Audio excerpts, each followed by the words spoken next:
কথা নাথাকে তেনেকে তোমালোকৰ উদ্দেশ্য আৰু লক্ষ্য যদি নাথাকে তেতিয়াহ'লে জীৱনত একো কৰিব নোৱাৰিবা। প্ৰথমতে তোমালোকে লক্ষ্য আৰু উদ্দেশ্য স্থিৰ কৰা। তোমালোকে স্কুলত কিয় আহিছা, স্কুলত আহি কি কৰিবা, লিখা পঢ়া কৰি কি কৰিবা, ভৱিষ্যতে কি হবা।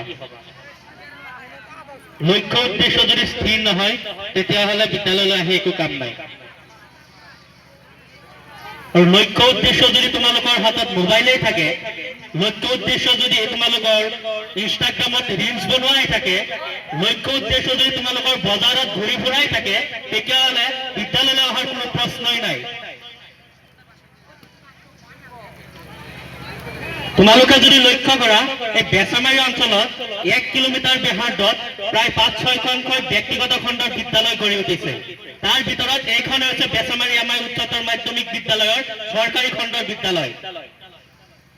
এইখন বিদ্যালয়ৰ মান মৰ্যাদা ঐতিহ্য যদি তোমালোকে এদিনতে ম্লান কৰিব বিচৰা তেতিয়াহ'লে নহ'ব। এইখন বিদ্যালয়ত তোমালোকৰ পিতৃ মাতৃও পঢ়ি গৈছে। এইখন বিদ্যালয়ৰ মান সন্মান তোমালোকে ৰাখিব লাগিব।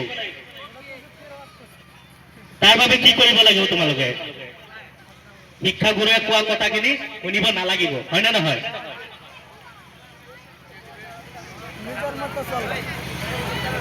পিতৃ মাতৃৰ অযুত সপোন আছে, ইমান কষ্ট কৰি সাঁচতীয়াকৈ ধন ৰাখি থৈছে। তোমালোকে